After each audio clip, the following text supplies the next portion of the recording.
Middle ইস্টে যত অত্যাধুনিক সব কিছু নির্মাণ করেছে সবগুলো করেছে ইহুদি এবং খ্রিস্টানরা জরিপ ছাড়া। মুসলমানদের কোনো অবদান নেই এক্ষেত্রে। বুঝতে পারতেছেন আমরা কোন জায়গায় আছি? বাংলাদেশের কথায় আসে, আজকে শিক্ষা নেই বলে আমাদের এই অবস্থা। আর শিক্ষা থাকবে কোত্থেকে? যারা শিক্ষক তাদেরকে তো সেভাবে তৈরি করতে হবে, তারাই তো জাতি গঠন করবে, তারাই তো বাচ্চাদেরকে রেডি করবে আগামী প্রজন্মকে। এখন যে দেশের শিক্ষক বেতনের জন্য রাস্তায় মার খাইতে হয়, পুলিশের লাঠি আর লাঠি খাইতে হয় বেতন দেওয়ার, জাতীয়করণ করার জন্য, অনুদানের জন্য, শতভাগ বেতন বোনাসের জন্য, বৈষম্য দূর করার জন্য স্কুল ছেড়ে কলেজ ছেড়ে মাসের পর মাস আন্দোলনে নামতে হয়, তাও লাঠি পিঠা খেয়ে আবার চলে আসতে হয়। ওই দেশে কোত্থেকে বিজ্ঞানী তৈরি হবে আমরা বলেন তো? আমাদের দেশের মধ্যে ম্যাক্সিমাম টাকা ব্যয় হয় কোন জায়গায়? ওই যে রাস্তা বানানো। কি বানায়? রাস্তা বানায়। আর রাস্তা বানাইতে গিয়ে 3 টাকা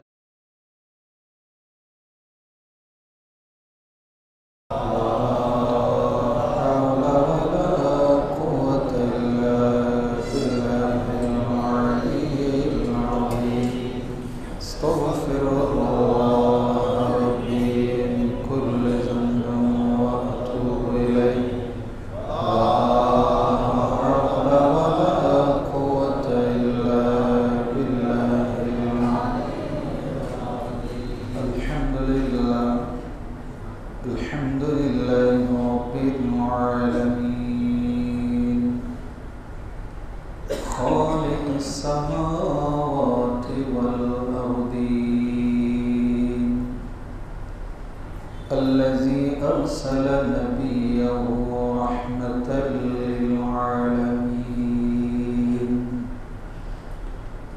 ونشهد أن لا إله إلا الله وحده لا شريك له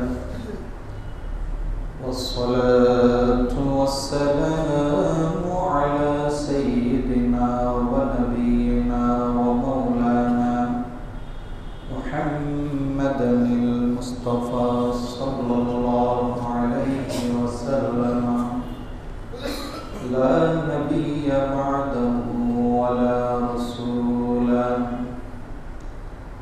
وعلى آله وأصحابه وشهداء محبته وعلماء شريعته وأولياء أمته وعلينا معهم أجمعين.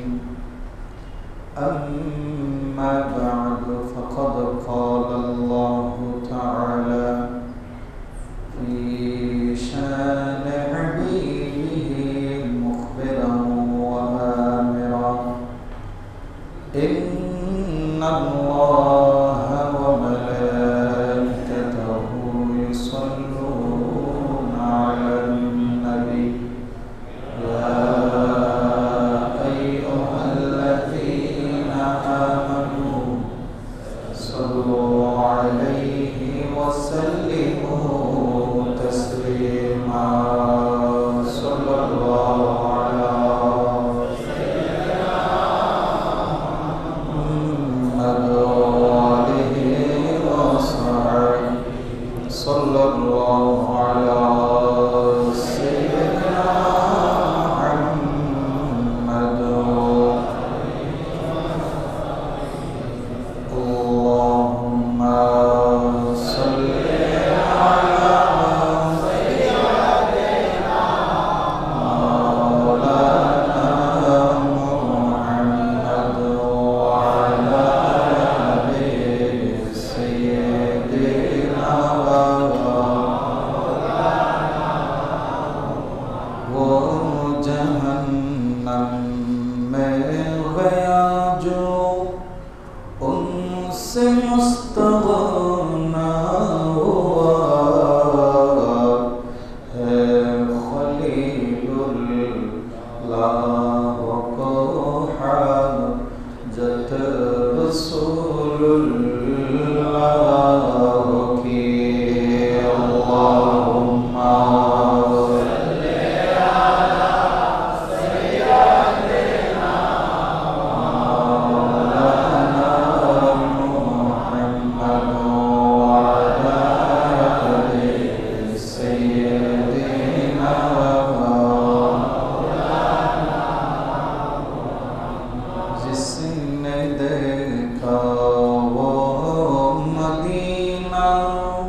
जिंदगी में एक बार जो मने उनकी कदमों से झुक रहा है बार बार।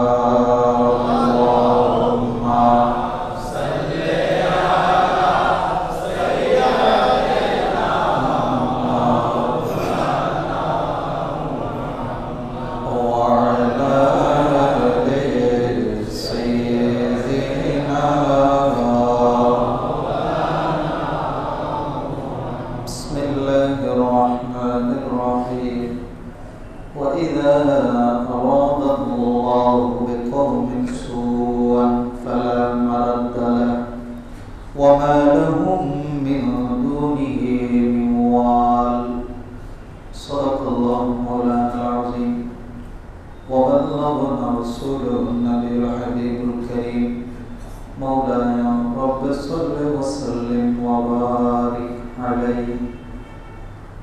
উপস্থিত পবিত্র শাওয়ালে মুআজ্জমের আজকের এই মোবারক তৃতীয় জুমাবারে সমবেত মুআজ্জাজ মুসাল্লিয়ান নিজাম সামিঈন কিরাম রাহিমানি ওয়া রাহিমাকুমুল্লাহ তাআলা, আসসালামু আলাইকুম ওয়া রাহমাতুল্লাহি ওয়া বারাকাতুহু।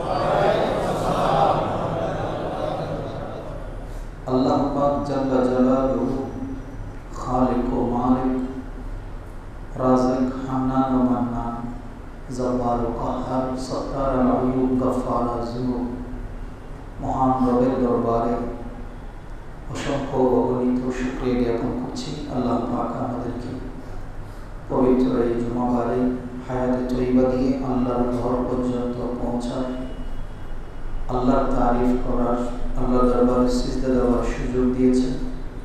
সেজন্য আল্লাহ দরবারে সবাই শুকরিয়া আদায় করি আলহামদুলিল্লাহ। হুজুর নবী করিম রাউফুর রহিম আকা ও মাওলা তাজদার মদিনা, বিশ্ব সৃষ্টি জগতের শান্তির দূত, মানবতার মুক্তির দূত নবী মুহাম্মদ রাসূলুল্লাহ সাল্লাল্লাহু তাআলা আলাইহি ওয়াসাল্লামের নুরানি রওজায়ে আতহারে সোনার মদিনায় কদমাইন শরীফাইনে লক্ষ-কোটি দরুদ আর সালামের হাদিয়া পেশ করছি। মুআজ্জাজ মুসাল্লিয়ান নিজাম সবাই অবগত আছেন, ওই একটা সময়ে আমরা আজকে জুমায় নামাজ পড়ার সুযোগ পাচ্ছি আমাদের দেশে, যে সময়ের মধ্যে পার্শ্ববর্তী রাষ্ট্র মুসলমানরা নামাজ পড়তে গেলে তাদেরকে পিটানো হচ্ছে, মসজিদের মিম্বরে গিয়ে প্রস্রাব করে দেওয়া হয়েছে, ফতের ঘাটে যেখানেই পাচ্ছে মুসলমান মাগুর সহ মুসলমানদের নাম পেলেও পিটানো হচ্ছে। এমন একটা সময় আমরা অতিক্রান্ত করছি।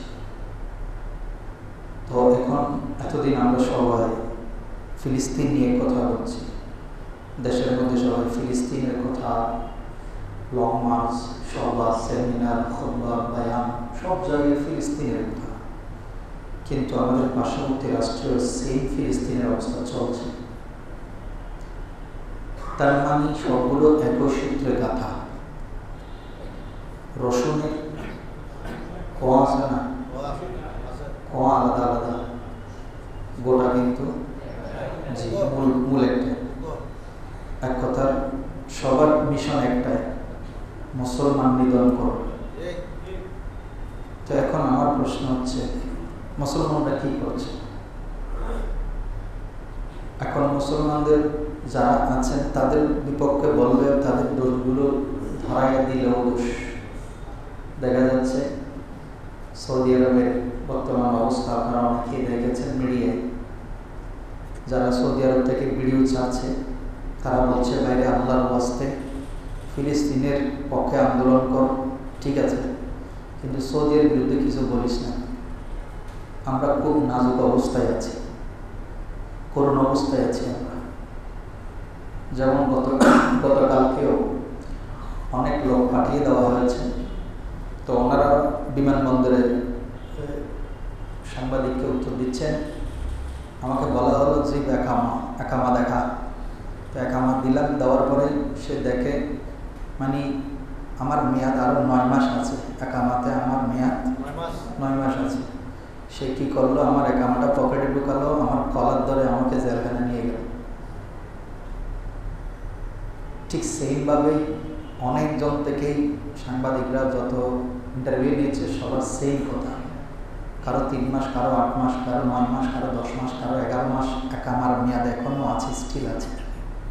এবং যাদের মাধ্যমে ওনারা গিয়েছেন তারাও এই ব্যাপারে সৌদির কাছে কিছু বলারও কিনে ক্ষমতা। তার মানে বুঝতে পারতেছে আমরা উভয় সংকটে আছি। আপনারা জানেন সৌদি হচ্ছে বাংলাদেশের শ্রমবাজারের 1 নম্বরে আছে সৌদি আরব। তাইলে এখন আসেন আমরা লেবার মুসলমানরা, বিশেষ করে ভারতীয় উপমহাদেশ, তন্মধ্যে বাংলাদেশ এবং পাকিস্তান, এই 2টা রাষ্ট্র ম্যাক্সিমাম ক্ষেত্রে লেবার শ্রেণীর, যাদেরকে মুহূর্তের মধ্যে ঘাত ধরে বের করে দেওয়া যায় এমন একটা পর্যায়ে। তার অন্যতম কারণ হচ্ছে আমাদের শিক্ষার অভাব। কিসের অভাব? আমরা বিসিএস ক্যাডার হয়ে পদ্মা সেতুতে ফিলার কটা আছে, এগুলো পরীক্ষার উত্তর দিয়ে স্প্যান কটা বসানো হয়েছে, দ্রাঘিমাংশ অক্ষাংশ কোন জায়গায় এখন অবস্থান করছে, আমরা পরীক্ষার মধ্যে এইগুলোর উত্তর দিয়ে বিসিএস ক্যাডার।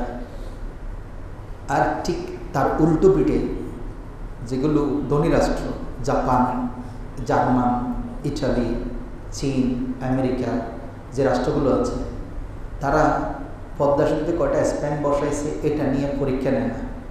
ওরা পরীক্ষা নেয় যে পদ্মা সেতু কেমনে বানায়, পদ্মা সেতু কেমনে বানায়, এরা ঢাকা বিশ্ববিদ্যালয় কেমনে বানায়, আর মুসলমানরা শিখায় কি এগুলাই। তার মানে আমাদের শিক্ষার অভাবের কারণে আজকে আমাদের পুরো বিশ্বের মধ্যে মুসলমানদের এই দুর্দশা। আপনি আরব বিশ্বের দিকে থাকান, বুর্জ খলিফা বানাইছে, সৌদি আরবের মধ্যে অত্যাধুনিক বিল্ডিং বানাচ্ছে। আপনাকে আমি একটা তথ্য দিয়ে গেলাম, যারা শিক্ষিত মানুষ আছেন নেটে সার্চ দিয়ে দেখেন, যত অত্যাধুনিক জিনিস, পার্ক, রিসোর্ট, বুর্জ খলিফা সহ কাতারে, কুয়েতে, সৌদি আরবে, মিডল ইস্টে যত অত্যাধুনিক সব কিছু নির্মাণ করেছে, সবগুলো করেছে ইহুদি এবং খ্রিস্টানরা। জরিপ সালাম, মুসলমানদের কোনো অবদান নাই এই ক্ষেত্রে। বুঝতে পারতেছেন আমরা কোন জায়গায় আছি? বাংলাদেশের কথায় আসি, আজকে শিক্ষা নেই বলে আমাদের এই অবস্থা। আর শিক্ষা থাকবে কোত্থেকে? যারা শিক্ষক তাদেরকে তো সেভাবে তৈরি করতে হবে, তারাই তো জাতি গঠন করবে, তারাই তো বাচ্চাদেরকে রেডি করবে আগামী প্রজন্মকে। এখন যে দেশের শিক্ষক বেতনের জন্য রাস্তায় মার খাইতে হয়, পুলিশের লাঠি আর লাঠি খাইতে হয় বেতন দেওয়ার, জাতীয়করণ করার জন্য, অনুদানের জন্য, শতভাগ বেতন বোনাসের জন্য, বৈষম্য দূর করার জন্য স্কুল ছেড়ে, কলেজ ছেড়ে মাসের পর মাস আন্দোলনে নামতে হয়, তাও লাঠি পিঠা খেয়ে আবার চলে আসতে হয়। ওই দেশে কোত্থেকে বিজ্ঞানী তৈরি হবে আমরা বলেন তো? আমাদের দেশের মধ্যে ম্যাক্সিমাম টাকা ব্যয় হয় কোন জায়গায়? ওই যে রাস্তা বানানো। কি বানায়? রাস্তা বানায়। আর রাস্তা বানাইতে গিয়ে 3 টাকা খরচ হলে 2 টাকা পকেটে ঢুকে যায়, 2 টাকা পকেটে ঢুকে যায়। রাস্তা হয় কয় টাকা? আমার 1 টাকাও সন্দেহ আছে, বুঝেন নেই? এটাই তো। এই জাতি কোত্থেকে উন্নতি হবে? এই জাতি কোত্থেকে শিখবে?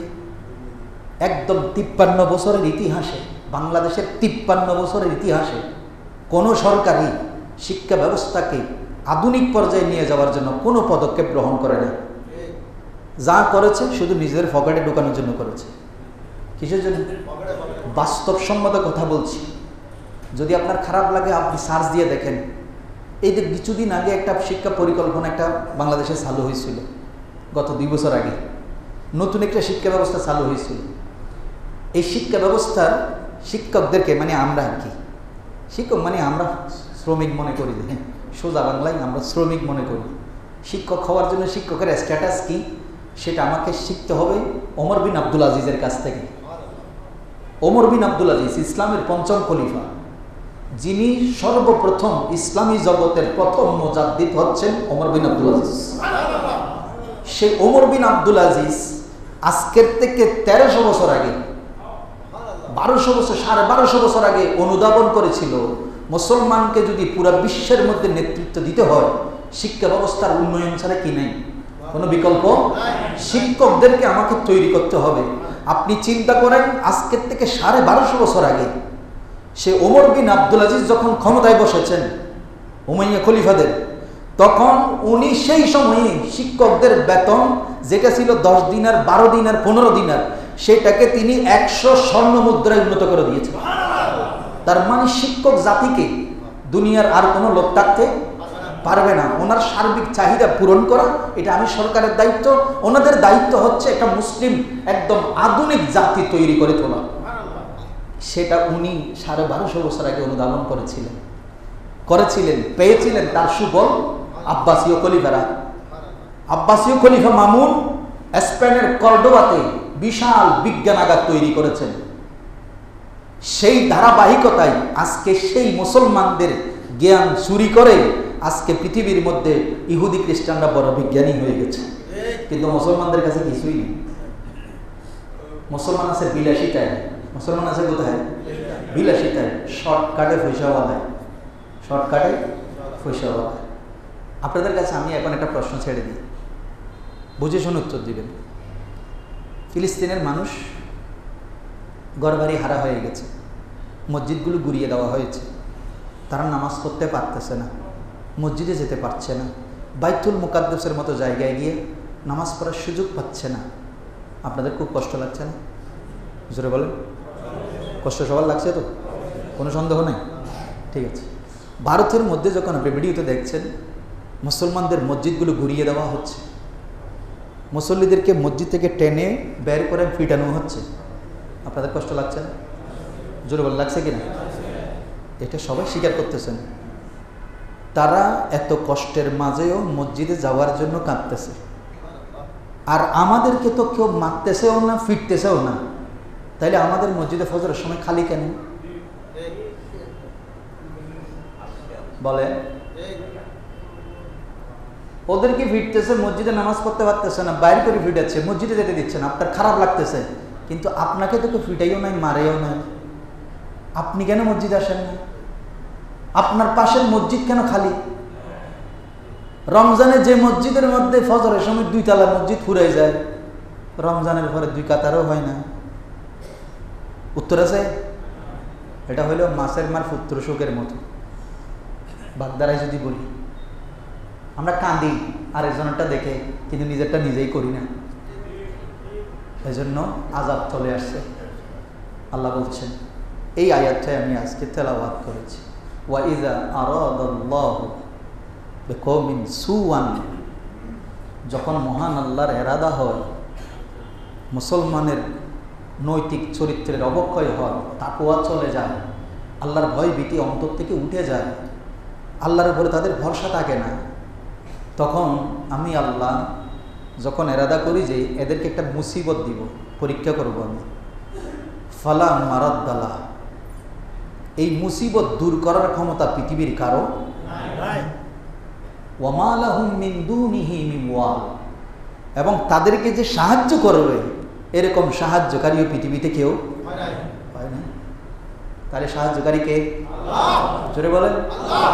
এখন প্রশ্ন হচ্ছে, মাবুদ নিজেই বলছেন আল্লাহ যখন বিপদ দেন, মুসিবত দেন, এটা দূর করার ক্ষমতা আল্লাহ ছাড়া কেউ নাই। তার মানে আমরা এখন বুঝতে পারতেছি আমরা এখন কিসে আছি? জোরে বলেন, মুসিবতে আছি। কোথায় আছি? ফিলিস্তিনের এই ঘটনা, ইন্ডিয়ার ঘটনা, লেবানন, লিবিয়া, সিরিয়া, ইয়েমেন, সব জায়গার ঘটনা, মুসলমানদের এই পরাজয়, আজকের এই হিমশিম খাওয়া, লজ্জিত অবস্থা, ইহুদি খ্রিস্টানের ফুটবল লাতির ফুটবল হওয়া, এটার একমাত্র কারণ হলো আল্লাহ আমাদের উপরে কি দিয়েছেন? মুসিবত দিয়েছেন। এখন এই মুসিবত দূর করবে কে? আল্লাহ। তাহলে আপনারা সবাই মসজিদে বসেন, সুবহানাল্লাহ সুবহানাল্লাহ জিকির করেন, ঠিক আছে না? জোরে বলেন, ঠিক নাই তো কি করবেন? জোরে বলেন, কি আর করবেন? আপনারা আন্দোলনের মানে একটা সিম্পেথি দেখা দিয়ে একটা মার্চে যাবেন, বাটার দোকানে গিয়ে জুতা চুরি করে নিয়ে আসবেন, ঠিক আছে না? হ্যাঁ, এটাই করবেন। তারপরে মিছিলে যাবেন, ফিলিস্তিন ফিলিস্তিন ফ্রি ফিলিস্তিন ফ্রি ফিলিস্তিন করবেন, রমনা বটো মিলে গিয়ে আমগুলো চুরি করে পকেটে করে নিয়ে আসবেন। কথা ঠিক না? জোরে বলেন। এই হলো মুসলমান, এই হলো আবেগ। এই আবেগের কারণে এটা পুরো বিশ্ব দেখে নাই, জোরে বলেন দেখে নাই। হ্যাঁ, এরা দেখে কি করে, ওই দুলা আমাদের ছোটকাল দেখছি, এখন তো দেয় না মনে হয়। আগে দেখতাম যে দুলা যখন ওই ঘাড়া পর্যন্ত আসে, মুখের মধ্যে কি একটা দিয়ে রাখে, জোরে বলে রুমাল দেয়। কেন? শরম লাগে দেরি, নতুন মানুষ, বুঝেন নেই? আমাদের এই মিছিল মিটিং দেখি ইহুদি খ্রিস্টানরা মুখের রুমাল দেয় না, টিস্যু দিয়ে হাসে। এগুলো আবার আমাদের বিরুদ্ধে কি করবে? জিহাদ করবে। তার মানে এরাও জেনে গেছে যে বর্তমানের এই মুসলমানদের আমাদের বিপক্ষে যুদ্ধ করার কোনো এবিলিটি নাই, লজ্জা শরম নাই, মাথায় টুপি, পাঞ্জাবি, মুখে সুন্নতের দাড়ি, কোন দুঃখে গিয়া আম চুরি করতে হচ্ছে। ফিরি ফেলেছেন ফকেটে আম ঢুকাই, ফিরি ফেলেছেন ফকেটে আম ঢুকাই। আবার এখানে গিয়ে আরেকজনে ভালো কিছু করলে মিডিয়াতে বসে এটার বিপক্ষে গায়, ওই ফিলিস্তিন কিনলে গেছে যে ওই ইহুদিতে দালালি করার জন্য। এটাও ফ্যাট পুলিশাই যাচ্ছে। ওরা গেছে কেন? ওরা গেছে কেন সেটা তো দেখছি আমরা। ওরা গিয়ে সেখানে ফিলিস্তিনের যে সমস্ত অসহায় মানুষের পাশে যতটুকু পেরেছে সাহায্যের হাত বাড়িয়ে দিয়ে এসেছে।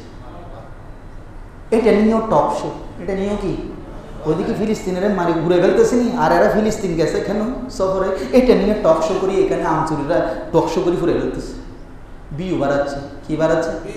এই হলো আমাদের বর্তমানের মুসলমান অবস্থা। এবার বলেন, বিপদ চলতেছে না? জোরে চলতেছে।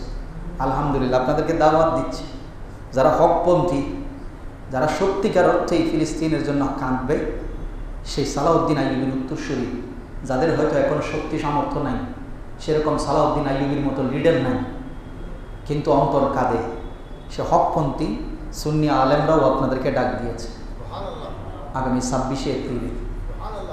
আমরা কোনো পেপসির বোতল চুরি করিও খাবো না, বাটার দোকানও চুরি করতে যাব না, আমরা রমনা বটমনের আম খাইতেও যাব না, আমরা প্রয়োজনে সেখানে যদি রক্ত ঢেলে দিতে হয় রক্ত ঢেলে দিব। 26 তারিখ আগামী 26শে এপ্রিলে ম্যাচ গ্যাদারিং ফর ফিলিস্তিন, আপনাদেরকে দাওয়াত দিচ্ছি। শুধু ইমানের জজবানি, অন্তত পক্ষে ইতিহাসের একটা সাক্ষী হবে, উশৃঙ্খল কিছু ইনশাল্লাহ হবে না, যা অতীতে কোনোদিন সুন্নি মুসলমানরা করে নাই। কোনো দরবার থেকে গিয়ে মোষ চুরি, ডেকচি চুরি, হান্ডি চুরি, যারা সামান্য দরবারের ডেকচি হান্ডির লোভ সামলাইতে পারে না, আবার ফিলিস্তিনের জন্য ফিরি ফিলিস্তিনের স্লোগান, হাস্যকর বিষয়। আরেকজনের ঘরের জিনিস চুরি করে নিয়ে আসে, গরু ছাগল চুরি করে নিয়ে আসে, হায়া শরম নেই। তার মানে মুসিবত চারিদিকে চলতেছে। তার উপরে এমন এমন কাজ করেছে যেগুলো করার কারণে এখন সৌদি আরবও ফেড আপ। সৌদি আরবও মুসলমান রাষ্ট্র, তারাও কি ফেড আপ। এরা বলতেছে এই বাঙালিরা আর এখানে রাখার দরকার নেই, পাঠাই দিন। কোথায় খাওয়া বলেন? এখন বলবেন রিজিকের মালিক আল্লাহ, তো মসজিদে বসে থাকেন না, মসজিদে বসে থাকেন, রিজিক পাঠাইব কে? মারে মা। এবার আপনাদেরকে একটা ইতিহাস শোনা, কোরআনের ইতিহাস, আবার আমার ইতিহাস না। হৃদয়ে আঁকেন, ছাত্র সমাজকে বলছি, যুব সমাজ যারা এখানে বসেছেন আমার খুতবা শোনার জন্য, হৃদয়ে আঁকেন। গীবত করার জন্য বলছি, জানার জন্য বলছি, সত্যিকারের বীর মুজাহিদ কেমনে তৈরি হবে। মা বোনের নাই কোনো পর্দা।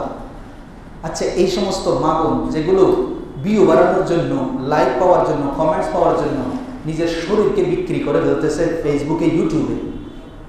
কারণ একটা পর্দানশীল মহিলা যখন বোরকা পরে, হিজাব করে ছবি দেয়, সহজে সেখানে ভিউ। এখন একটা মেয়ে যদি শুধু বেশি তুলতে হবে না, হাঁটু পর্যন্ত তুললেই দেখবে যে লাখ লাখ ভিউ, ঠিক কিনা? তো এই সমস্ত জাতি থেকে কোনোদিন সালাউদ্দিন আইয়ুবীর জন্ম হবে? হুজুর আব্দুল কাদের জিলানীর জন্ম হবে? তো কোত্থেকে হবে? যেগুলো নামে পুরুষ, আসলে সবাই মহিলা। মহিলাদের আসলের তলসহ। আল্লাহ আমাদেরকে বোঝার তৌফিক দিন, বাস্তবতা বুঝুন। আমি যে কথাগুলো বলছি কোরআনে কারীমের সূরা বাকারার 246 থেকে শুরু করে 45 থেকে শুরু করে 265 নম্বর আয়াত প্রায় আল্লাহ পাক রব্বুল আলামিন এই জেরুজালেম, এই গাজা নিয়ে আল্লাহ একটা সুন্দর তথ্য আমাদেরকে দিয়েছে। সুবহানাল্লাহ। ইতিহাসটা একটু দেখেন, কোরআনের ইতিহাস, কোরআন কি বলছে। এই যে বর্তমান ফিলিস্তিন যেটা, এটা পৃথিবীতে 3টি প্রসিদ্ধ জাতি আছে। একটা হচ্ছে মুসলিম, আরেকটা হচ্ছে ইহুদি, আরেকটা হচ্ছে নাসারা তথা খ্রিস্টান। তিনোটা নেশনের কাছে, তিনোটা জাতির কাছে এই ফিলিস্তিনটা খুবই দামি। এবং আরো আশ্চর্যের বিষয় হচ্ছে পৃথিবীতে সবচেয়ে বড় ফিতনা যেটা, দাজ্জালের ফিতনা। কারণ আল্লাহর নবী বারবার দোয়া করতেন, আল্লাহুম্মা ইন্না নাউযু বিকা মিন ফিতনাতিল মাসিহিদ দাজ্জাল। আল্লাহ, আমরা তোমার কাছে দাজ্জালের ফিতনা থেকে আশ্রয় চাচ্ছি। ইহুদিদের একজন ব্যক্তি, তাদের একজন রাহেব বা পাদ্রী, সে দাবি করছে দাজ্জালের সাথে নাকি তার কি হচ্ছে, কথা হচ্ছে। সেটা আল্লাহ ওয়া রাসূল আলাম, এটা নিয়ে আমরা এত চিন্তিত নই। কারণ দাজ্জাল আসার, দাজ্জালের কিছু নমুনা আছে। দাজ্জালকে আমরা শুধু দাজ্জাল বললেই হবে না। এখন তো অনেকেই নেতানিয়াহুকেও দাজ্জাল বলে, বুঝছেন? আবার অনেকেই এই ওনাদের মতের বিরুদ্ধে গেলে নেত্রী এটারও কি বানাই ফেলে, দাজ্জাল বানাই ফেলে। আবার নিজের পক্ষে যতক্ষণ থাকে ততক্ষণ বালায়, নিজের বিপক্ষে যখনই বলে তখন হেতেও দাজ্জাল। তার মানে ফতেঘাটে সব দাজ্জাল এখন। মানে নিজের পক্ষে থাকলে সব মাশাআল্লাহ একবারে ইমাম মাহাদি, ফতেঘাটে নিজের পক্ষে থাকলে কি একবারে মাহাদি। আর যদি নিজের দোষগুলো যখন তুলে ধরেন যে কোনো ব্যক্তি, তখন এটা দাজ্জাল। এরকমও আছে না? জি আছে, সুবিধাবাদ জিন্দাবাদ। এবার আসেন কোরআন কি বলে দেখি। ইতিহাসে আমরা যারা এখানে আছি, কোরআনটাকে একটু পড়বেন, সেখানে আল্লাহ কত সুন্দর একটা তথ্য দিয়েছেন। আপনারা 1 নম্বরে মাথায় রাখবেন, 2 বার পৃথিবীর সূর্য, ডুবন্ত সূর্যকে আল্লাহ পাক লেট করে দিয়েছেন। কয়বার? তার মধ্যে একবার হচ্ছেন এই ফিলিস্তিন জয় করতে গিয়া আল্লাহর নবী হযরত ইউশা ইবনে নুন, যিনি হযরতে মূসা আলাইহিস সালামের ফুফাতো ভাই, তিনি নবী ছিলেন। সর্বপ্রথম এই ফিলিস্তিন তিনি বিজয় করেছিলেন। সেই ফিলিস্তিন বিজয় করতে গিয়া আল্লাহ পাক রব্বুল আলামিন সেদিন এক নমুনা দেখিয়েছেন। যখন দেখতেছে মুসলমানরা জয়ের কাছাকাছি, কিন্তু সন্ধ্যা হয়ে যাচ্ছে, ইহুদিরা সেই সময় লুকিয়ে যাচ্ছে, তখন ইউশা ইবনে নুন আল্লাহর কাছে সিজদায় করে ফরিয়াদ করেছিল, আল্লাহ আমাকে কিছুক্ষণ সময় দাও, আজকে যদি আর কিছুক্ষণ সময় দাও আমি ফিলিস্তিন ইনশাআল্লাহ বিজয় করব। তখন আল্লাহ পাক হযরত ইউশা ইবনে নুন সেই যুদ্ধের নেতৃত্ব দিয়েছিলেন। তিনি সিজদায় করে যখন আল্লাহর কাছে ফরিয়াদ করেছিলেন, আল্লাহ পাক সূর্যকে স্থির করে দিয়েছিলেন। এবং সেই দিনের বেলায় হযরত ইউশা ইবনে নুন সেই ফিলিস্তিন জয় করে ফেলেছিলেন। নাম্বার 1-এ ইনি একবার সর্বপ্রথম আল্লাহ পাক সূর্যকে কিছু স্থগিত করে দিয়েছিলেন, টাইমের চাইতে দীর্ঘ করে দিয়েছিলেন। আরেকবার হচ্ছে আল্লাহর নবীর তাজিম করতে গিয়ে মওলা আলী শের খোদার, যিনি ফাতেহ খাইবর, খন্দকের যুদ্ধের যিনি বিজেতা, যিনি খাইবরের বিজেতা, অসংখ্য যুদ্ধে যার সামনে পড়লেই কাফেররা থরথর করে কেঁপেছে, তিনি হচ্ছেন মওলা আলী শের খোদা। সেই শের খোদা রাদিয়াল্লাহু তাআলা আনহু যুদ্ধ জয় করে আল্লাহর হাবিবের সাথে যখন ফিরে আসতেছিলেন, তখন আল্লাহ রাসূল এক জায়গায় তাবু গাড়লেন, পরিশ্রান্ত শরীর। তখন আল্লাহর হাবিব বললেন, আলী আমার একটু আরাম করা দরকার, এখন আমার তো মাথা রাখার মতো কোনো জিনিস এখন নাই, তুমি একটু এদিকে আসো, আমি একটু তোমার কোলে মাথাটা রেখে একটু আরাম করি। সরওয়ারে কায়নাত মওলা আলী শের খোদার রানের উপরে মাথা রেখে সেই সময় রাসূল নামাজ পড়েই আরাম করতেছেন। এমন সময় মওলা আলী শের খোদা চিন্তা করতেছেন, সূর্য তো ডুবে যাচ্ছে, আমি তো আসর করি নাই, মুসলমান আজকে আমাদেরকে কেমনে বিজয় দিবে? কয়জন মানুষ আছি আসরের নামাজ পড়তে পারি নাই, কোনোদিন কেঁদেছি? যুদ্ধের পরিশ্রান্ত শরীর, চাইলে তিনি কাজাও করতে পারেন, এই হুকুম আল্লাহর পক্ষ থেকে ওনাদের জন্য আছে। এরপরেও এই পরিশ্রান্ত শরীর নিয়ে তিনি চিন্তা করতেন, আমি তো আসরের নামাজ পড়তে পারি না। তখন তিনি একবার সূর্যের দিকে দেখছেন, আর একবার নবীজির চেহারার দিকে দেখছেন। এই চেহারা মোবারক আর সূর্য দুটোটাই ওনাকে এখন চিন্তিত করে তুলেছে। আমি কি করব? নবীজিকে ডেকে কি আসরের নামাজ পড়ব, নাকি আমার নবীর তাজিমটা আমি ধরে রাখব? তখন তিনি পরীক্ষায় পড়েছেন। অবশেষে তিনি, সূর্য যখন ডুবেই যাচ্ছে, অলরেডি ডুবে গেছেই, এমন সময় ওনার আসরের নামাজে পড়তে পারে নাই, এই নামাজের মায়ায় উনি কান্না শুরু করেছেন। চোখের পানি সরওয়ারে কায়নাতে আল্লাহ রসুল চোখ খুলেছেন, বলছেন, আলী তুমি কি খুব কষ্টে আছো? তোমার কি খুব কষ্ট হচ্ছে? বলে, ইয়া রাসূলুল্লাহ, আপনি যে মাথা মুবারক আমি আলীর রানের উপরে রেখেছেন, তার মানে পুরা কুল কায়নাত তো এখন আমার রানের উপরেই আছে, কারণ যার কারণে কুল কায়নাত সৃষ্টি। তবে ইয়া রাসূলুল্লাহ, আমি যেদিন থেকে নামাজ ফরজ হয়েছে কোনোদিন এক ওয়াক্ত নামাজ কাজা করি নাই, তো কি হয়েছে? বলে, ইয়া রাসূলুল্লাহ, আমি আসরের নামাজ পড়তে পারি নাই, সূর্য তো ডুবে যাচ্ছে। তখন আমার নবী উঠে বললেন, ও এই কারণে? আমার নবী উঠলেন, উঠে বললেন, আল্লাহ, আলী তোমার নবীর খেদমতে ছিল, আলী তোমার নবীর খেদমতে ছিল, সেই কারণে সূর্য ডুবে গেছে, আর তোমার ফরজ নামাজ আসর পড়তে পারে নাই। আল্লাহ, আমি বলছি আলীর জন্য সূর্য তুলে দাও। এই দ্বিতীয়বার। অথচ এই ঘটনা যখন আপনি কোরআনের দিকে তাকাবেন, হযরতে ইব্রাহিম খলিলুল্লাহ যখন নমরুদকে একের পর এক দলিল দিতে লাগলো, সেই দলিলের একটা দলিল পেশ করতে বলেছে নমরুদকে, নমরুদ, তুমি যদি খোদা হয়ে থাকো, আমার আল্লাহ পূর্ব দিক থেকে সূর্য তুলে, তুমি যদি এত শক্তিমান খোদা হয়ে থাকো, তাহলে পশ্চিম দিক থেকে তুলে দেখাও। এখন নমরুদ চিন্তা করলো, ইয়ান তো আর আপন নাই, জেলখানার কয়েদিরে জবাই করে দিয়ে স্বাধীন করে দিলাম, মুক্ত একটা মানুষের জেলখানায় বন্দি করে দিলাম, মরারে জীবিত, জীবিতেরও মরা বানাইলাম, এখন সূর্য কেমনি তুলব? এখানে তো আমার হওয়ার। কিন্তু আমার নবী তো সেই নবী যিনি সূর্যেরও নবী। তিনি ডাক দিয়েছেন, সূর্য উঠে গেছে। কতক্ষণ? সূর্য কতক্ষণ? সূর্যের পরোক্ষ উত্তর হলো, তুলেছেন যার জন্য, তার নামাজ যদি আজকে 5 ঘন্টাও হয়, আমি সূর্য 5 ঘন্টা পর্যন্ত স্থির থাকা রবের অর্ডার হয়েছে। এটাই হচ্ছে আজকের মুসলমান ভুলে গিয়েছে ইতিহাস। সূর্য পর্যন্ত আপনার সৈনিক, আপনার সহযোগী, চন্দ্র আপনার সহযোগী। ওয়ালিল্লাহি জুনুদুস সামাওয়াতি ওয়াল আরদ, সৃষ্টি জগতের সমস্ত সৃষ্টি ঈমানদারদের জন্য আল্লাহ রেডি করেছেন। কিন্তু মুসলমানদের বেওয়াফাই, তাকওয়াহীনতার কারণে, আল্লাহর ভয় না থাকার কারণে, ইহুদি খ্রিস্টানদের পা ছাটা গোলামি করার কারণে আজকে মুসলমানদের উপরে নিম্ন নির্যাতন নেমে এসেছে। তার মানে আমি আপনি শুদ্ধ নই, আমরা সবাই দালালির মধ্যে আছি। যার কারণে এখন আমি দোয়া করি, বলে যে হুজুর দোয়া করলে তো হয়ে যায়। ও ভাই, দোয়া করলে সালাউদ্দিন আইয়ুবীকে এত কষ্ট করতে হতো না। মুতার যুদ্ধ, এই যে বললাম, এই ফিলিস্তিন 3 ধর্মের কাছেই পবিত্র। ইহুদিদের কাছেও এই জায়গাটা কি? এরা কার উম্মত? মুসা আলাইহিস সালামের। ইনারা মূলত হচ্ছেন হযরতে ইয়াকুব আলাইহিস সালাম, যিনি ইব্রাহিম আলাইহিস সালামের ছেলে, ইয়াকুব আলাইহিস সালামের ছেলে ইসহাক। তাদের বংশধারায় এই ইয়াহুদি বংশ। এখন এই ইহুদিদের জন্য আপনারা দেখতেই পাচ্ছেন, এটা খুবই একটা পবিত্র স্থান। এই ঘটনাটা আল্লাহ কোরআনে তুলে ধরেছে।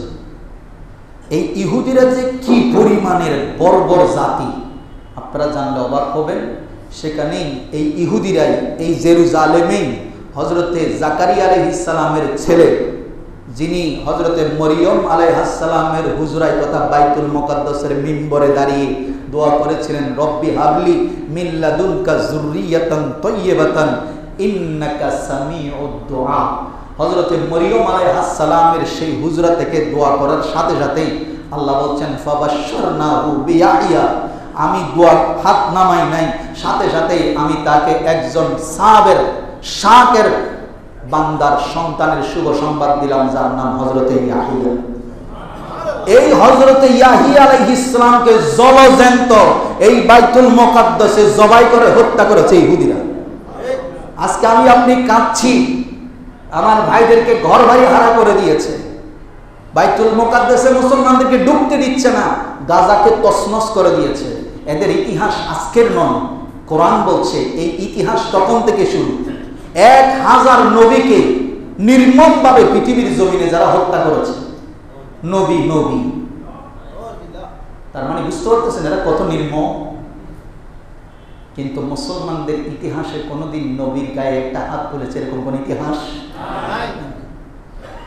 তাহলে মুসলমানদের বিজয় আজকে রয়ে গেল কেন? আমি আপনাদেরকে এই ঘটনার দিকে যাওয়ার আগে আপনাদেরকে একটা 1221 খ্রিস্টাব্দের একটা ঘটনা শুনি। মুসলমানদের এই বর্তমান বিপর্যয় কেন হচ্ছে? আপনারা শুনেছেন হযরতে জালালউদ্দিন খাওয়ারিজমের কথা, যারা ইতিহাসের ছাত্র। জালালউদ্দিন খাওয়ারিজম, যিনি সেই সময়ের ত্রাস যাকে বলা হতো, কি নেতানিয়াহু, কি বর্তমানের ইসরায়েল, কি আমেরিকা, যার নাম শুনলে ডরাইতো, চেঙ্গিস খান। নাম কি? মঙ্গল। চীনাদের একটা জাতি মঙ্গল। সে মঙ্গল এম্পায়ার চেঙ্গিস খান যেদিকে যেত সেদিকেই মোটামুটি শেষ। শুধু তাই না, 2 কোটি মানুষকে হত্যা করেছে। কয় কোটি? 2 কোটি মানুষকে। পুরা পৃথিবী জুড়ে ত্রাস সৃষ্টি করেছে এই মঙ্গল চেঙ্গিস খান, যার নাম শুনলে মুসলমানরা পর্যন্ত ভয়ে থরথর করে কাঁপত। আপনি শুনলে অবাক হবেন, জালালউদ্দিন খাওয়ারিজম যখন এই চেঙ্গিস খানের বিরুদ্ধে যুদ্ধে নামতেছে মাত্র 1000 সৈনিক নিয়ে, 1000 সৈনিক নিয়ে চেঙ্গিস খানের 3 লক্ষের অধিক সৈন্যের বিরুদ্ধে যুদ্ধে নামতেছে জালালউদ্দিন খাওয়ারিজম। সে 1221 খ্রিস্টাব্দের ঘটনা। তখন এই চেঙ্গিস খানের বিরুদ্ধে যুদ্ধ করার কথা যখন আসতো, রাজারা তো ভয়ে তো হার মানত, যারা যাইতো তারা সারেন্ডার করে চলে আসতো, রাজ্য দিয়ে চলে আসতো। এই চেঙ্গিস খানের বিরুদ্ধে যুদ্ধ করার জন্য এই জালালউদ্দিন খাওয়ারিজম তিনি আফগানিস্তানের কাছে আবেদন করেছে, ইন্ডিয়ার মুসলমানদের কাছে, ভারতীয় উপমহাদেশের মুসলমানদের কাছে আবেদন করেছে, তৎকালীন সময়ের ইরানের কাছে, পারস্যের কাছে আবেদন করেছে। কেউ যখন বলছে কার বিরুদ্ধে যুদ্ধ করব, কয় চেঙ্গিস খান, কয় না। যেমন এখন মুসলমানরা ইসরায়েলের বিরুদ্ধে কথা বলতে ধরে বলেন, সেই সময়ও একই অবস্থা হয়েছে। সেই দিন আমি এই ইতিহাস যখন পড়লাম আমি অবাক হলাম। সেই দিন যদি এই 25 বছরের টকবগে যুবক জালালউদ্দিন খাওয়ারিজমকে আফগানিস্তান, ইরান, ভারতীয় উপমহাদেশের মুসলমানরা যদি সেদিন একটু আগ বাড়িয়ে যদি সাহসিকতার হাত বাড়াইয়া দিত, খোদার কসম চেঙ্গিস খানের মঙ্গল সাম্রাজ্য সেদিনই পৃথিবী থেকে উৎখাত হয়ে যেত। আপনারা জানলে অবাক হবেন, এই 25 বছরের এক যুবক জালালউদ্দিন খাওয়ারিজম, তখন জালালউদ্দিন রুমিও ওনার কথাই একদিন বলেছেন, যদি পুরা বিশ্বের মধ্যে যদি একজন বর্তমানে জালালউদ্দিন খাওয়ারিজম তৈরি হতো তাহলে মুসলমান বিশ্বের এই দুর্গতি খোদ চেঙ্গিস খান বলেছে, আমার বাহিনীতে যদি একজন মুসলমানদের এই যুবক, আমি পৃথিবীতে এত রাষ্ট্রের অত্যাচার চালিয়েছি, আক্রমণ চালিয়েছি, কোনো জায়গায় গিয়ে আমি ভয় পাই নাই, বরঞ্চ ওরা আমার সামনে আসতে ভয় পেত, কিন্তু আমি একটা মাত্র জায়গায় একজন ব্যক্তির কাছে গিয়ে ভয় পেয়েছিলাম, সেটা হচ্ছে জালালউদ্দিন খাওয়ারিজম। কি এমন পাওয়ার ছিল এই যুবকের ভিতরে। কিন্তু আজকে মুসলমান সেরকম একজন যুবক আমাদের ভিতরে নাই। ওই যে বললাম, আমাদের যুবকরা বলে ফ্রি প্যালেস্টাইন, সানগ্লাসটা কিন্তু ইহুদিদের। বুঝেন নাই কথায় কি কোনো ভেজাল আছে? জি না, আমরা হলাম সেই মুসলমান। জুতাটা আমার ইসরায়েলের, ফিলিস্তিনের মোবাইল, ইসরায়েলের মোবাইল, ইসরায়েলের ফেসবুক, সব কিছু ইসরায়েলের। আর আমি প্রচার করতেছি সব কিছু কোথায়? ফেসবুকে। এই ফেসবুক ওরা দেখে না? জি। তো আমি আপনি কি আবিষ্কার করেছি দেখান, কি আবিষ্কার করেছেন? কিছুই নেই। ওই যে বললাম ওরা আবিষ্কার করেছে। হ্যাঁ, আমরা বললাম ফেসবুকের জনককে, উত্তর হইল মার্ক জুকারবার্গ। আইফোনের জনককে বলেন, আজ জানি না। স্টিভ জবসের নাম শুনছেন? তারপর মাইক্রোসফটের জনককে বিল গেটস। তারপর এখন কি আসছে? এআই মিডিয়া একটা আসছে, সফটওয়্যার, এটার জনককে। জি, এখন আপনি আমি যারা এখানে বসে আছি, এগুলা পরীক্ষার মধ্যে নৈর্ব্যক্তিক প্রশ্নের উত্তর গোল গোল করে দাঁড়িয়ে আমি হয়ে গেলাম বিসিএস ক্যাডার। কিন্তু এই বিসিএস ক্যাডার কোনোদিন একটা আইফোন আবিষ্কার করার ক্ষমতা নাই মুসলমান। তো আপনাদেরকে গাঁট গরিব বাইর করে দিলে কোনো সমস্যাও নাই। কিন্তু আপনি যদি এমন হতেন মুসলমান, আপনি যদি এমন হতেন যার দ্রব্য ছাড়া, যার হাতের ইশারা ছাড়া দেশের মূল যন্ত্র চলে না, আমি আপনি যদি এপিজে আবুল কালামের মতো হতাম, যদি হতে পারতাম, তাহলে আমার ভ্যালু কেমন হতো? পুরা বিশ্ব আমার দিকে তাকিয়ে থাকতো। আজকে আমরা একটা মোবাইল আসছে, চাইনারা পরের দিন আরেকটা লেটেস্ট ছেড়েছে, এটাকে কিছু লস দিয়ে বিক্রি করে দিয়ে আরেকটা দিই। ব্যবসাটা কার? জোরে বলেন। এই হলো আমাদের মুসলমানের আবেগ। এই আবেগ দিয়ে পৃথিবী চলে না। মহান আল্লাহর ভয় এবং মহান আল্লাহর দ্বীনের জন্য যখন সামনের দিকে যাবেন, সূর্য চন্দ্র ইভেন কি মশা মাছিও আপনার সাথে যুদ্ধ করতে রাজি হয়ে যাবে, তারাও আপনার সাথে ইমানদারের সাথে যুক্ত হয়ে যাবে। দেখেন নাই ইহুদিদের একটা ঘটনা, একটা বিড়াল বুঝতে পারতেছেন, পাথরের নিচে পড়ে রয়েছে, বাচ্চা বাইরে হতে পারতেছে না, মানুষ তো নাই। দেখেন নাই কুকুরে সেটা টেনে টেনে বের করতেছে। তার মানে সৃষ্টি জগতের যত নিকৃষ্ট সৃষ্টি হোক, আপনার আমার ভিতরে যদি ঈমান মজবুত হয়, এই বেহায়াপনা বেলাল্লাপনা দালালি ছেড়ে দিয়ে যদি আজকেও যদি সামনে অগ্রসর হই, দেখবেন মশা মাছি কুকুর বিড়াল পর্যন্ত আল্লাহর আসমানের সূর্য চন্দ্র সব আপনার পক্ষে যুদ্ধ করতে রাজি হয়ে যাবে। কিন্তু না, আমার ভিতরে সেই স্পৃহা নাই। ওই যে বললাম, আমার স্পৃহা হইল মিছিল মিটিং করে যাব, সেখান থেকে দোকান থেকে জুতা চুরি করে নিয়ে আসবো। এগুলো বাদ দেন। এই আবেগ দিয়া ইসলাম কায়েম হয় না। এই আবেগের কারণে পুরা বিশ্বে আরো মুসলমানরা কলঙ্কিত হচ্ছে। জিহাদে নামার জন্য প্রস্তুত হোক। ইন্ডিয়াতে এখন হচ্ছে, কালকে যে আপনার দেশে হবে না তার কোনো গ্যারেন্টি আছে? জি না, গ্যারেন্টি নাই। Today tomorrow. জানেন না আপনি আমি এখানে যে বসে আছি, আমি আপনি জানিও না যে আমার দেশে কি হচ্ছে। আমরা মনে করছি আমার চাকরি থাকলে ভালো, আর ব্যবসা বাণিজ্য মোটামুটি আর ফোয়াশালে ভালো, তাইলে ফিলিস্তিনিরাও এই চিন্তা আজকের থেকে 2 বছর আগেই করছিল। কি সুন্দর শহর ছিল, মুহূর্তের মধ্যে এক রাতে সব শেষ। আপনার উপরে যদি সেরকম একটা হয়, তাহলে বুঝতে পারবেন পৃথিবীটা কীরকম। আল্লাহর কোরআন বলছে, বড় সুন্দর কথা, ফিলিস্তিনিরা এখন একটা সাহায্যকারী চাচ্ছে। তখন আল্লাহ এত সুন্দর করে কথাগুলো বলছেন। তারা হযরতে শামুয়েল আলাইহিস সালামের নাম শুনছেন? তিনিও আল্লাহর নবী। ওনার কাছে ইহুদিরা, সেই সময়ের যারা বনী ইসরাইলের, যাদেরকে ঘর বাড়ি থেকে বের করে দিয়েছে, তারা শামুয়েল আলাইহিস সালামের কাছে আবেদন করলো, আপনি আল্লাহর কাছে একটু দোয়া করেন, আমাদের জন্য যেন একজন লিডার পাঠায়। কি পাঠায়? লিডার পাঠায়। তো লিডার পাঠালে কি করবা? হয় আমাদেরকে, তারা বলছে কদ উখরিজনা মিন দিয়ারিনা ওয়া আবনাইনা, দেখতেছেন না আপনি, আমাদেরকে এই গাজা থেকে, ফিলিস্তিন থেকে, আমার ছেলে মেয়ে আমাদেরকে আমাদের দেশ থেকে কি করে দিছে। এখন ফিলিস্তিনিদেরকে বাইর করে দেয় নাই? জোরে বলেন, বাইর করে দেয় নাই? ছেলে মেয়ে পরিবার পরিজন শহীদ করেছে, যা আছে সবগুলোর এখন রিফিউজি বানিয়ে দেয় নাই? বানিয়ে দিয়েছে। ঠিক সেম অবস্থা সেই সময় হয়েছে। তখন তারা হযরত শামুয়েল আলাইহিস সালামের কাছে আবেদন করলো, আমাদেরকে যারা ফিলিস্তিন থেকে বের করে দিয়েছে, আমরা তাদের বিরুদ্ধে কি করব? যুদ্ধ করব। তখন ফালাম্মা কুতিবা আলাইহিমুল কিতাল তাওয়াল্লাউ ইল্লা কলিলাম মিনহুম, তখন শামুয়েল আলাইহিস সালাম আল্লাহর কাছে দোয়া করলেন। দোয়া করার পরে আল্লাহ পাক রব্বুল আলামিন তাদের জন্য একটু সেনাপতি পাঠাইলেন।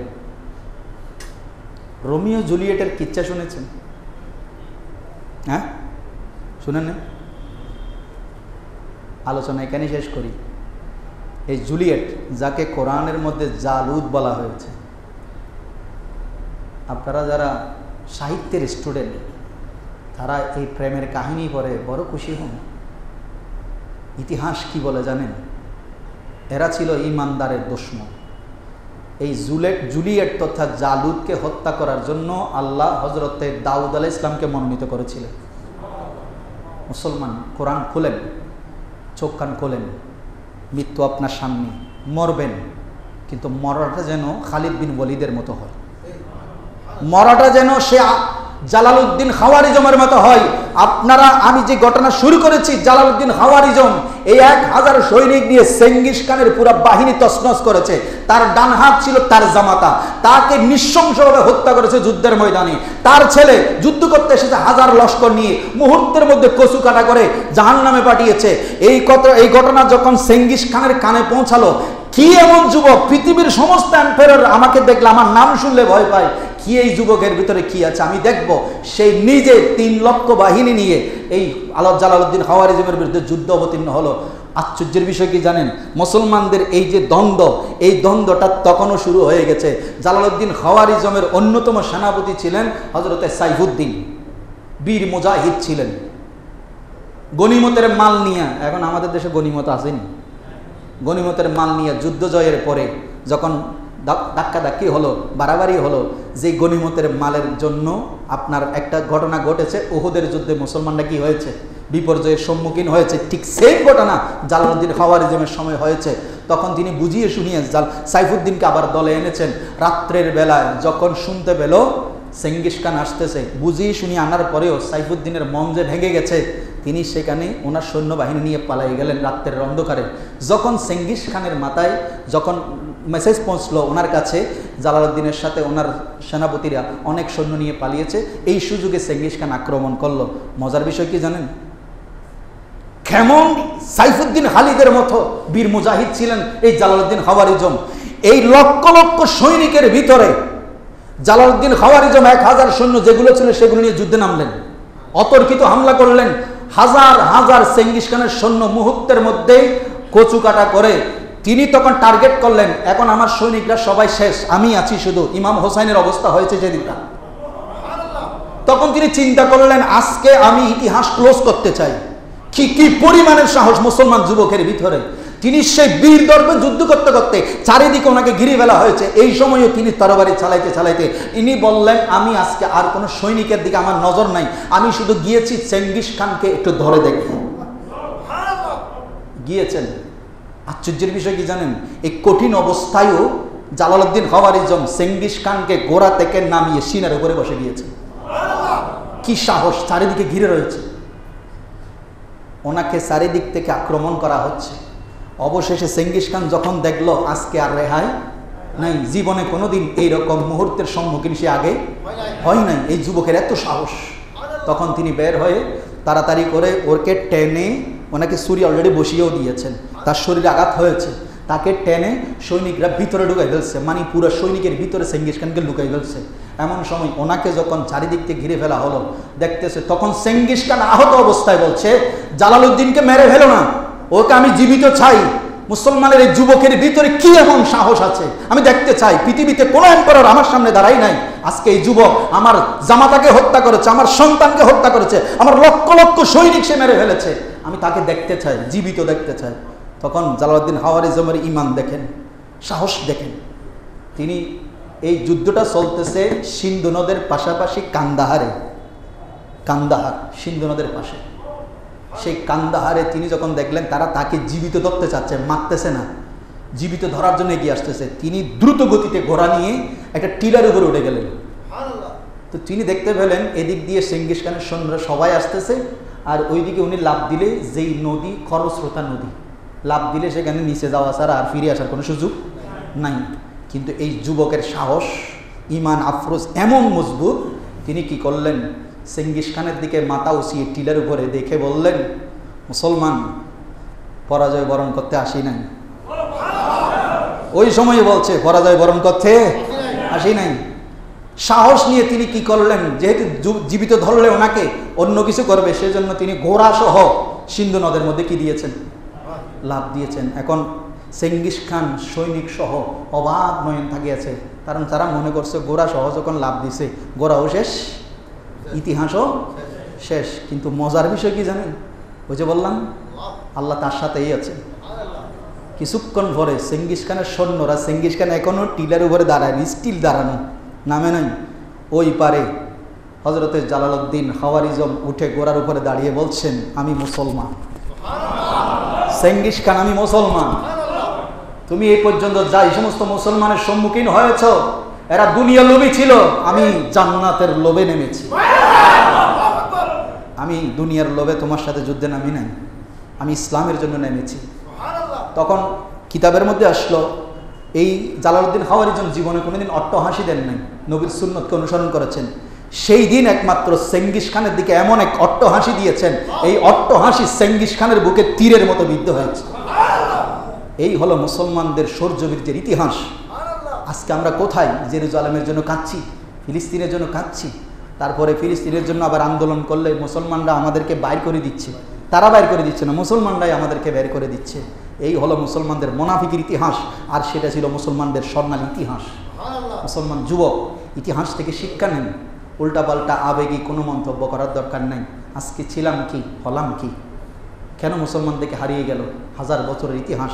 ইনশাল্লাহ আগামী জুমায় এই ধারাবাহিকতায় আমরা ফিলিস্তিন যে কত বড় দামি জিনিস, প্রত্যেকটা ধর্মের জন্যই শান্তির পথিক, এটা ইনশাল্লাহ কোরআন থেকে আমরা আলোচনা করব।